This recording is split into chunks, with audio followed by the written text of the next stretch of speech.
Nous allons poursuivre avec un sujet qui a été abordé justement dans les questions et qui a été aussi abordé un peu ce matin, qui est la question autochtone. C'est une question qui revient très très régulièrement, dans la mesure où elle nous concerne de façon différente, soit parce que il y a d'abord les personnes qui sont directement concernées parce qu'ils font partie d'une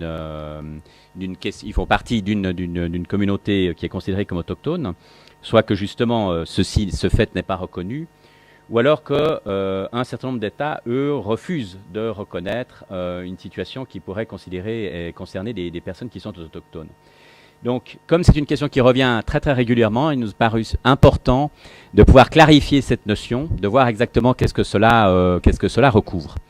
Et pour ce faire, nous avons fait appel à José Parra, dans la mesure où il a été lui-même le secrétaire du... c'était le groupe de comité d'experts. Enfin, il va vous dire exactement de quoi il était secrétaire, plutôt que je vous dise quelque chose qu'il faut. Alors, vous avez juste 2 minutes qu'on remette en place les questions techniques. Merci beaucoup Yves. Je vais faire de mon mieux pour que ma présentation, qui va être en français, avec un PowerPoint en anglais, de façon à ce que tout le monde s'y retrouve, soit aussi intéressante et approfondie que celle qui vient d'être faite. J'ai appris beaucoup. Les questions des droits des peuples autochtones.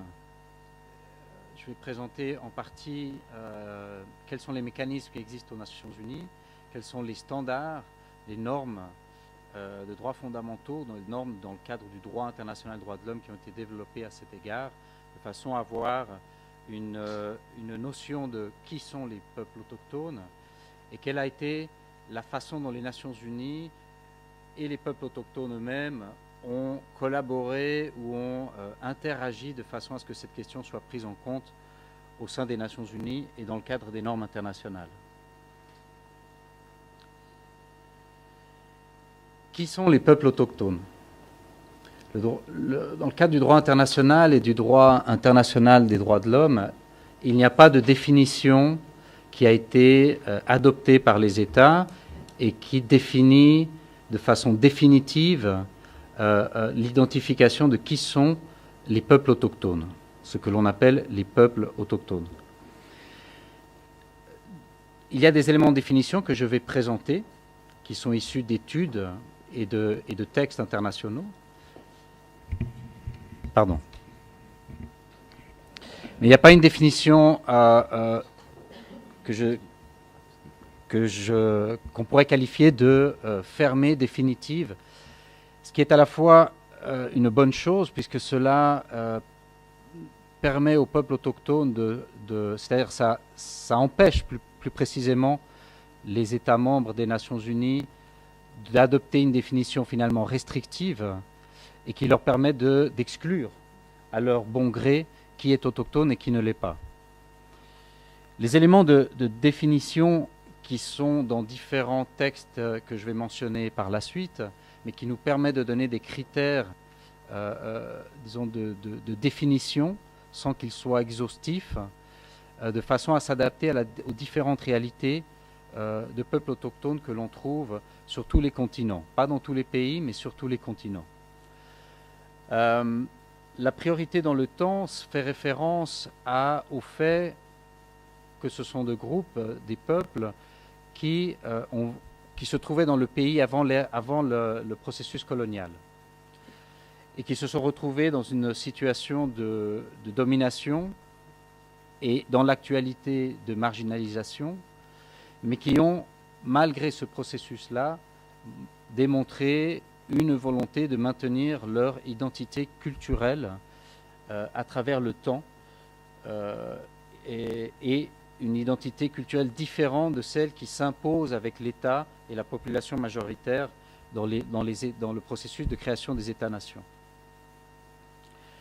On reconnaît aussi comme un élément de définition qui est commun à quasiment tous les peuples autochtones, c'est une relation particulière à la terre. Il peut y avoir d'autres groupes de population qui ont aussi une relation particulière à la terre, mais on reconnaît que les peuples autochtones ont cette relation non seulement pour des questions de survie matérielle, mais fondamentalement pour des questions d'identité culturelle et spirituelle. Le lien et la relation à la terre ou à la terre-mère qui est une expression qu'on retrouve dans les cultures autochtones, est une spécificité des peuples autochtones. Leur lien à la terre et au territoire auquel ils ont été attachés historiquement est un élément de survie physique, mais aussi de survie culturelle. Les lieux de la nature sont des lieux sacrés qui ont une signification de l'origine de ces peuples, qui ont une signification spirituelle dans leurs coutumes, qui sont difficiles de détacher d'une montagne, d'une source, d'une rivière et d'autres éléments de leur environnement naturel. Le principe qui a été reconnu au niveau international est celui de l'auto-identification. Celui-ci a deux composantes, une qui est subjective, c'est-à-dire qui reconnaît le droit au peuple autochtone, aux membres d'un peuple autochtone ou comme collectif, comme groupe, de se reconnaître soi-même comme peuple autochtone. Il implique aussi un élément de reconnaissance externe qui est peu et mal défini dans la réalité par les États, qui peut être reconnu par la communauté elle-même ou par les États. Et là, il y a un cas très fameux du Comité des droits de l'homme qui s'appelle Lovelace contre le Canada, qui discute cette question d'une femme autochtone qui est sortie de sa communauté parce qu'elle s'est mariée à un homme non autochtone, que la loi canadienne prévoit que dans ce cas-là, la femme autochtone perd ses droits en tant qu'autochtone vis-à-vis du droit de vivre dans les réserves, et qu'elle s'est battue dans le cadre du système juridique canadien pour retrouver ce droit à retourner, après s'être divorcée, de pouvoir retourner, d'être réincorporée dans la communauté. Donc c'est cette question de l'appartenance, de l'auto-édification et de ce maintien de ce droit. Mais cet exemple que je présente peut-être certainement trop rapidement pour ne pas prendre trop de temps, montre aussi la complexité de la situation, non de la question des droits individuels dans le groupe, mais aussi en particulier des droits de la femme au sein des groupes autochtones, qui dans ce cas-là, par la loi non autochtone, mais assumée par les Premières Nations, perdait des droits qui lui étaient assignés individuellement comme femme autochtone. Bref, pour ceux qui sont intéressés, c'est le cas Lovelace versus Canada, ou contre le Canada. Donc ce principe est important puisqu'il permet aux propres communautés de s'identifier comme autochtones, aussi dans le cas de certains pays qui refusent, notamment dans les pays asiatiques, qui refusent de reconnaître l'existence de peuples autochtones, comme le Vietnam et certains autres pays. Les Nations Unies estiment que nous avons dans le monde 370 millions de personnes appartenant à des peuples autochtones. C'est une estimation. Les statistiques nationales sont souvent et très souvent défectueuses dans la possibilité de s'identifier comme autochtone. L'un des critères est celui de la langue, mais il y a des communautés autochtones qui ont encore tous les éléments d'identité culturelle, ancestrale, mais qui, au fil du processus historique et notamment de colonisation, ont perdu leur langue, ou parce que ce sont des groupes devenus très petits, de langue orale, et qui, petit à petit, ont perdu leur langue. Donc c'est un vrai défi d'identifier exactement qui est autochtone, qui ne l'est pas, mais c'est une estimation. Les peuples autochtones, ce sont aussi un mouvement d'organisation, c'est-à-dire, je fais allusion quand je parle de mobilisation internationale ici, à un processus historique de mobilisation internationale de la représentation autochtone à travers des organisations nationales établies, mais aussi beaucoup à travers ce que j'appellerais des activistes autochtones qui se sont engagés au niveau international pour faire reconnaître justement leur existence. La personne qu'on voit sur cet écran est une autochtone de Malaisie qui a assumé plusieurs fonctions internationales comme experte. Je vais passer très rapidement sur les mécanismes sans en rentrer dans le détail de leur mandat ou de leur fonction, puisque cela nous amènerait à une présentation beaucoup trop longue. L'important ici, c'est de montrer tous les acquis des peuples autochtones et dans une perspective historique des différents espaces qu'ils ont gagnés au niveau des Nations Unies. Les premiers représentants autochtones à avoir cherché à ouvrir un espace dans la communauté internationale pour traiter spécifiquement de la question autochtone, c'est un chef iroquois du Canada, d'Escaé, et un chef maori Ratana, de Nouvelle-Zélande, qui sont venus aux Nations Unies à l'époque de la Société des Nations, durant les années 20, pour essayer. La Société des Nations avait reconnu l'existence des minorités, mais pas celle des autochtones. Et ce sont les premiers militants à être venus. Ils n'ont pas réussi à ce moment-là à ouvrir vraiment un espace formel, malgré avoir... je ne connais pas le détail de tout ce qu'ils ont fait, et il y a des publications qui devraient sortir bientôt sur ça. Enfin, il y en a déjà, mais détaillées sur quelles ont été leurs actions sur plusieurs mois à Genève pour essayer de dire nous existons, nous voulons une place aussi au sein des nations, au sein de la Ligue, enfin de la Société des Nations. Il a fallu attendre les années 70 pour qu'une première conférence internationale, mais organisée par les ONG, sur les peuples autochtones des Amériques ait lieu pour créer une première prise de conscience au sein des Nations Unies qui a mené à la réalisation d'un certain nombre d'études et de prises de conscience qui ont mené au sein des Nations Unies, qui ont mené à la création du premier organe des Nations Unies dans le cadre de la sous-commission des droits de l'homme dans les années 80, à créer ce qu'on appelait le groupe de travail sur les peuples autochtones. C'est le premier mécanisme au sein de l'histoire des Nations Unies qui s'est dédié spécifiquement, mis à part l'OIT, où je reviendrai là-dessus, mais dans le système des droits de l'homme, qui s'est créé pour examiner la situation des droits des peuples autochtones, mais aussi avec le mandat d'élaborer des normes spécifiques aux questions autochtones. C'est créé ensuite un fonds volontaire pour faciliter la participation à ces espaces internationaux. En 1995, le premier groupe de travail sur les peuples autochtones après avoir élaboré un projet de déclaration sur les droits des peuples autochtones, l'a déposé au sein de ce qui était à l'époque la Commission des droits de l'homme, qui a créé un groupe de travail composé d'États pour négocier ce texte, qui a pris une vingtaine d'années à se négocier. Les peuples autochtones ont aussi réussi à faire adopter 2 décennies sur les droits des peuples autochtones consécutives, ce qui a permis de donner de la visibilité, ce qui a permis de mettre sur l'agenda l'adoption de la déclaration, et aussi a permis au niveau national d'essayer de faire avancer la question auprès des différents États. Ils ont réussi à avoir, à partir de l'année 94, au début de la première décennie, une journée internationale sur les droits des peuples autochtones, ce qui permet de nouveau d'être un instrument de plaidoyer, un instrument de mobilisation au niveau national. Je reviens juste en arrière. La photo, ce sont des femmes autochtones du Groenland. Ensuite a été créé un rapporteur spécial, donc comme une procédure spéciale. La photo est le premier rapporteur spécial, le docteur Rodolfo Stavenhagen du Mexique. C'est un mandat qui existe toujours.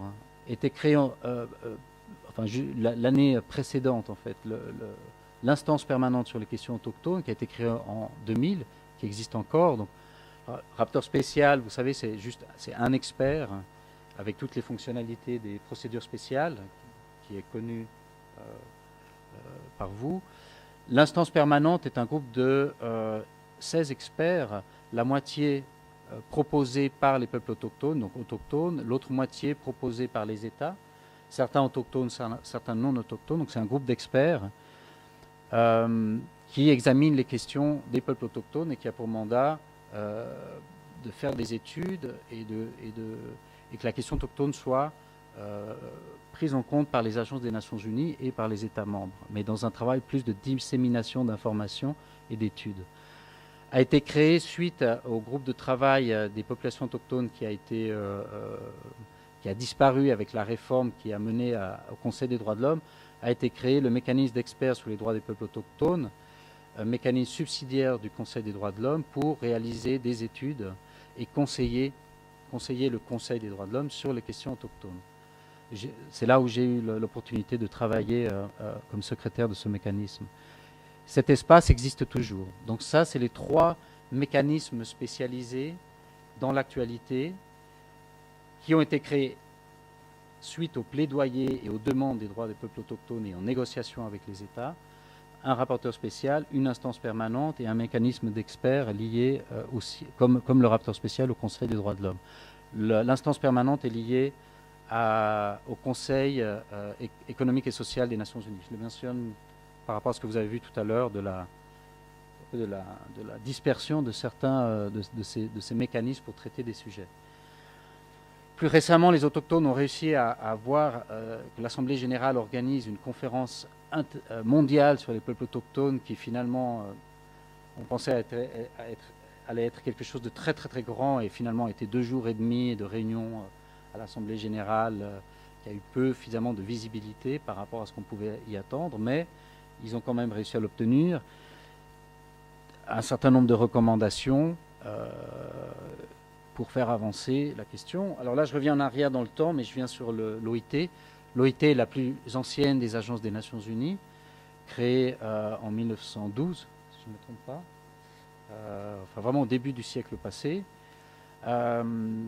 qui a un mandat d'élaboration des normes, comme vous le savez. Donc ils ont plus d'une centaine ou 200 conventions sur les droits du travail, sur différents sujets. Dès les années 20, ils ont mené des études sur les travailleurs autochtones. Et j'expliquerai ensuite sur quelles normes ils ont élaboré des normes sur les questions autochtones. Mais comme organe qui s'occupe des questions autochtones, le comité d'experts, ou en français c'est la commission, commission d'experts de l'OIT, examine la mise en œuvre des traités de l'OIT, dont 2 sont consacrés à la question autochtone. Dont je reviendrai tout à l'heure. C'est la Convention 107 et la Convention 169 de l'OIT. Il y a ensuite les mécanismes régionaux qui ont aussi traitent de la question autochtone. Le système africain a créé son propre groupe de travail en 2000. Le système interaméricain a essayé de développer sa propre déclaration, mais ils n'y sont pas arrivés. Et avec la déclaration universelle des droits des peuples autochtones dont je vais parler tout à l'heure, disons que ce processus s'est épuisé un peu en soi, enfin n'a pas abouti pour l'instant, mais par contre il y a une jurisprudence au niveau de la Cour interaméricaine très progressive sur la question des droits des peuples autochtones, qui est une référence pour le travail des Nations Unies, mais aussi pour le travail qui se fait sur d'autres continents. Un cas qui peut intéresser peut-être les participants qui viennent d'Afrique, c'est au niveau de la Cour africaine. C'est le cas andorrois versus Kenya, qui est très intéressant parce qu'il traite de la question des autochtones, des Maasai au Kenya, mais construit son argument sur la jurisprudence internationale et la jurisprudence interaméricaine, voire même la jurisprudence d'autres cours nationales. C'est intéressant de voir comment tout ce processus aboutit finalement sur un cas paradigmatique qui construit sur toute cette jurisprudence accumulée de tous ces mécanismes qui chacun développe des études et certains mécanismes, disons les cours, une jurisprudence régionale. Quels sont les standards? D'abord, il a fallu décanter le sujet, établir quels sont les principes fondateurs pour pouvoir élaborer des normes. Cela a été fait, comme je l'ai dit, dans les années 50 par l'OIT, par des études sur la situation des droits des peuples autochtones, mais surtout par l'étude de Cobo Martinez, qui était un expert de la sous-commission des droits de l'homme, qui est la première étude vraiment consacrée à la discrimination contre les populations. À l'époque, ça s'appelait population autochtone et pas peuple autochtone encore. Je reviendrai sur cette distinction. Une étude très très large qui a essayé de toucher tous les sujets. Il faut 2-3 classeurs pour avoir toute l'étude en soi, qui a duré, vous le voyez, plus de 15 ans, pas finalement délivré, mais la durée de cette étude a permis précisément de faire connaître le sujet et a aidé aussi à l'émergence du mouvement international, sachant que c'est cette étude qui a recommandé la création du premier groupe de travail sur les questions des peuples autochtones. Il faut aussi remarquer que, si bien il y a, après je vais venir, il y a eu 2 lignes de développement, si on veut, ce qui est un peu le cas de tous les instruments qui traitent de questions ou de groupes spécifiques. Il y a tous les traités généraux, pour les mentionner comme ça, droit civil et politique, droit économique, social et culturel, la déclaration elle-même.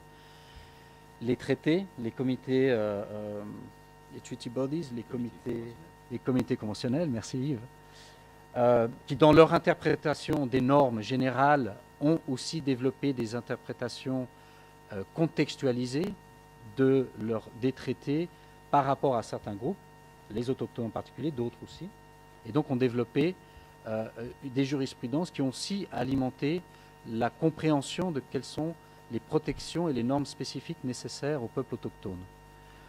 Et il y a une série de commentaires généraux qui ont été adoptés. Parmi les premiers, le comité sur l'élimination de la discrimination raciale a adopté un commentaire général sur les peuples autochtones. Plus récemment, c'est le comité sur les droits de l'enfant qui a adopté un commentaire général très large sur les droits des enfants autochtones, puisque la Convention fait spécifiquement mention aux enfants autochtones.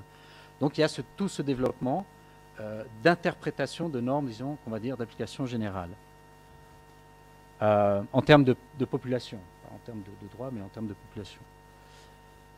Alors les instruments spécifiques des peuples autochtones, ça a d'abord été la Convention 107 de l'OIT, adoptée en 1957.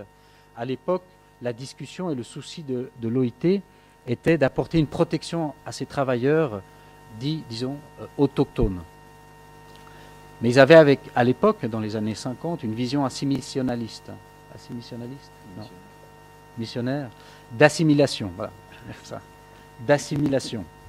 C'est-à-dire, on ne voyait pas, c'était pas important qu'ils aient une culture différente. Ce qu'on voyait simplement, c'était leur situation sociale, économique, et dans beaucoup de cas, disons, de formes contemporaines ou de formes, voilà, à l'époque, on ne pourrait pas dire contemporaine, mais à l'époque de formes qu'on pourrait associer d'esclavage ou de travail forcé. Donc on voyait absolument la nécessité de les intégrer dans la modernité, de les intégrer dans la construction de l'État, mais sans prendre en compte leur particularité et leur d'appartenance culturelle. Les débats qui ont permis les études que j'ai mentionnées et le développement de jurisprudence, le travail des peuples autochtones aux Nations Unies, précisément de faire appel au fait que ce sont des peuples avec une identité distincte, ont permis à l'OIT d'évoluer aussi dans sa propre réflexion et de reviser cet instrument 107 et d'adopter la Convention 169 en 1989 qui traite des groupes tribaux et des peuples autochtones et qui reconnaît, le premier traité qui reconnaît les droits des peuples autochtones comme peuple en soi, en reconnaissant leur identité culturelle et leur réalité en termes que groupe, c'est-à-dire que l'évolution interprétative et un des enjeux a été de reconnaître les droits collectifs et le droit à l'autodétermination des peuples autochtones, qui est une de leurs revendications principales. Même si là, l'intégrité des États est préservée dans la rédaction de l'instrument. Donc, oui, reconnaissance du droit à l'autodétermination, mais limitation dans sa mise en œuvre. Droit à l'autodétermination qui est aussi reconnu par les pactes, évidemment. Alors, les groupes de travail que j'ai mentionnés, qui ont travaillé sur ce projet de déclaration, celle-ci aboutit en 2007, adoptée lors de la première session du Conseil des droits de l'homme, adoption de la déclaration sur les droits des peuples autochtones. Adoption par l'Assemblée générale, il y a eu 4 ou 5 votes contre, et ce sont des États qui l'ont ensuite adopté par la suite, ce sont les États du Commonwealth, ou des anglophones, puisqu'il y avait les États-Unis aussi, qui ne font pas partie du Commonwealth, mais le Canada, Nouvelle-Zélande, Australie, mais qui ensuite ont changé leur position, et donc dans l'actualité, c'est un instrument qui a été accepté par l'ensemble des États. Quel est son contenu ? Les principes recteurs de cet instrument sont l'égalité et la non-discrimination, la reconnaissance et la protection de l'intégrité culturelle et la reconnaissance des droits collectifs, en particulier l'autodétermination, le droit à l'autonomie et le droit à l'autogouvernement, self-government, droit de participation, le droit à la consultation et d'être consulté de façon préalable, informée et libre sur toutes les mesures législatives et les mesures administratives et les grands projets de développement qui peuvent les affecter.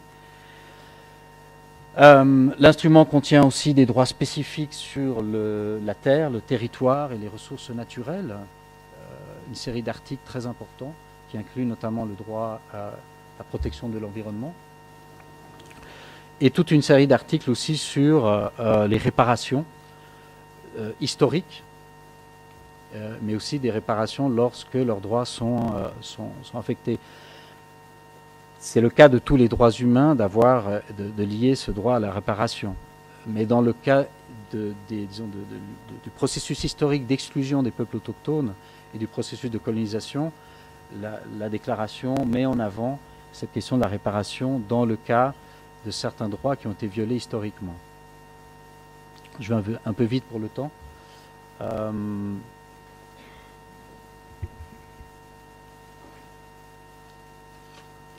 Quelques mots de conclusion. Avant ça, peut-être simplement encore sur la déclaration. C'est un instrument qu'on dit de droit spécifique, c'est des droits pour protéger un groupe particulier de la population. Donc il y a aussi des instruments sur les minorités.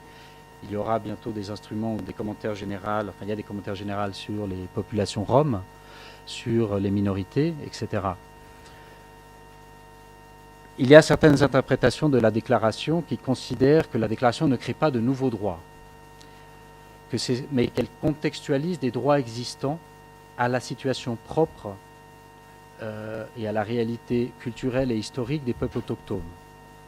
C'est donc, et c'est perçu comme un instrument réparateur, c'est-à-dire que par la reconnaissance des spécificités des peuples autochtones, cet instrument permet de corriger l'inégalité entre les non-autochtones et les autochtones.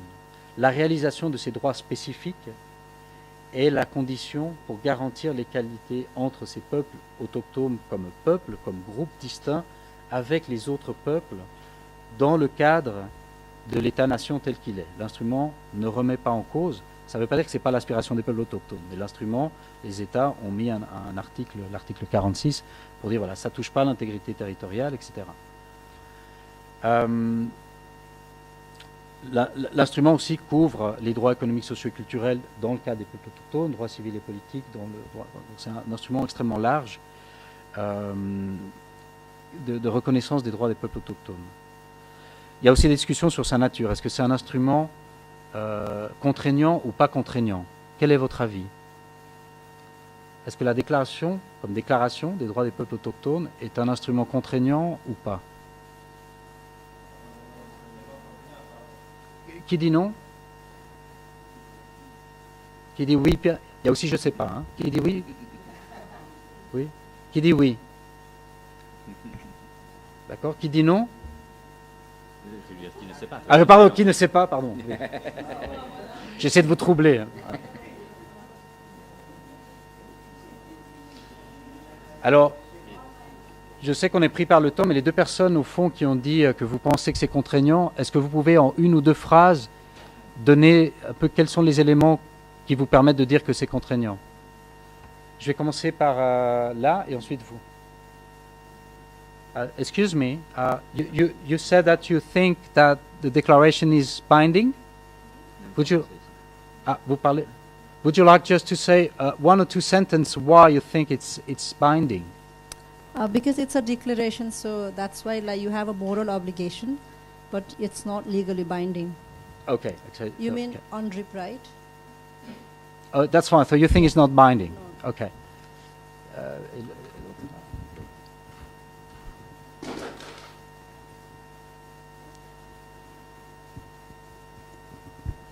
Oui.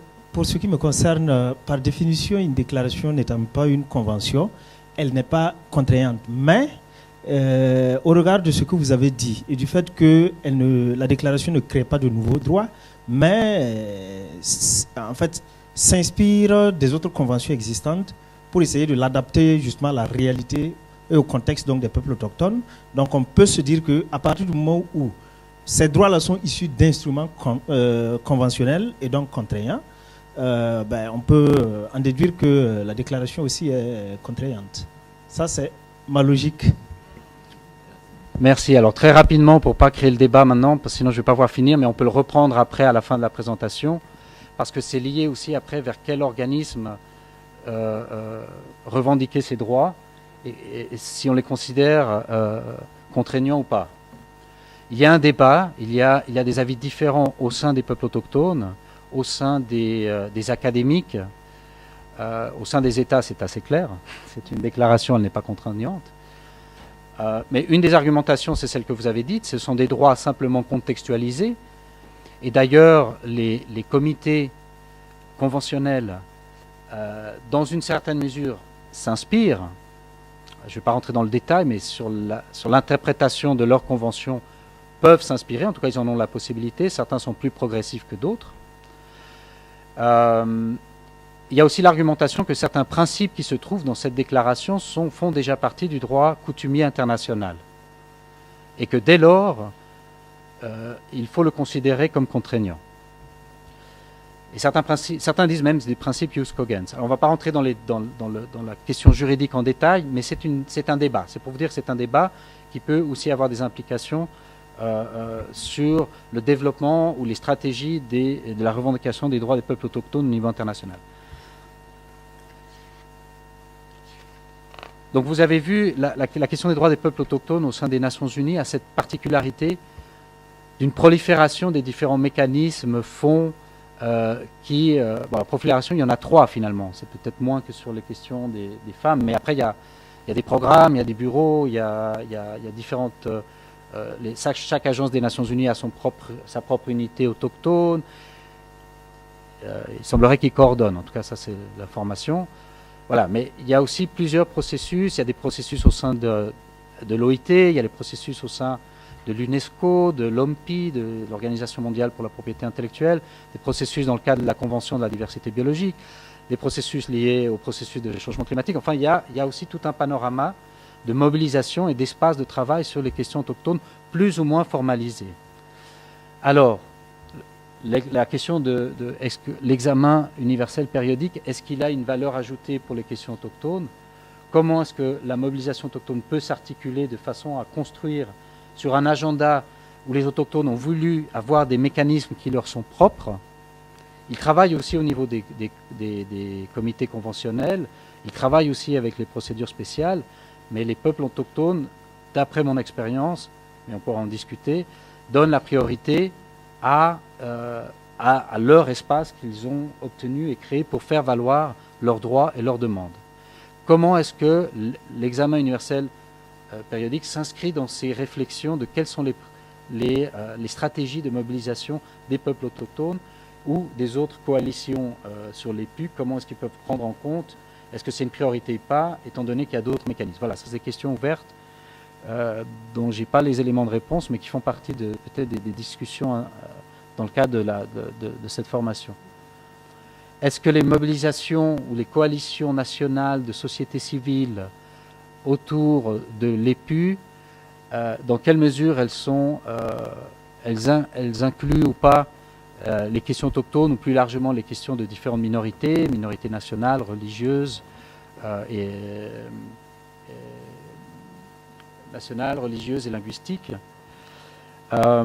Est-ce que de ne pas les prendre en compte, finalement, ça renforce une discrimination qui existe au sein même de la société, comme on a discuté tout à l'heure, au sein de la société civile, mais du coup aussi perpétue des systèmes de discrimination, disons des discriminations structurelles au sein d'une société.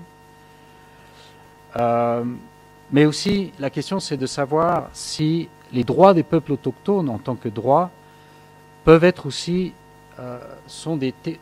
apportent des thématiques qui sont aussi intéressantes pour le reste de la population. Je parlais tout à l'heure du droit à l'environnement, il y a un article spécifique sur le droit à l'environnement. Le droit à l'environnement est un droit essentiel pour la question des peuples autochtones, puisque c'est lié à la terre, à l'environnement, à leur identité culturelle, mais c'est aussi un agenda d'autres groupes, soit de la société civile, soit les groupes qui travaillent sur les questions de la protection de l'environnement, ou plus spécifiquement sur les questions de droits humains et environnement. Donc il peut y avoir aussi des convergences sur des thèmes spécifiques où la question autochtone fait du sens parce qu'elle peut apporter quelque chose aussi à d'autres enjeux, à d'autres sujets sur lesquels on se retrouve. Et pas de le voir simplement comme « Oh, ce sont des groupes spécifiques, c'est leurs histoires, on est différents ». Il peut y avoir des enjeux communs sur lesquels on peut se trouver sur la base des normes existantes. J'ai d'autres exemples, mais je vais conclure avec le prochain point, qui est en fait celui que je viens de dire. Donc sur ces questions ouvertes, je finalise ma présentation. Je vous remercie pour l'attention. J'avais prévu de donner la parole à notre ami autochtone, puisque c'est un non-autochtone qui parle des questions autochtones et parfois c'est pas apprécié, et à juste titre. Mais nous avons ici une personne qui est autochtone. Je sais que le temps est court, mais est-ce que on peut l'inviter à faire peut-être une réaction à la présentation, et une réaction à ces questions et à la présentation, ou commentaires additionnels, ou de me corriger si c'est nécessaire.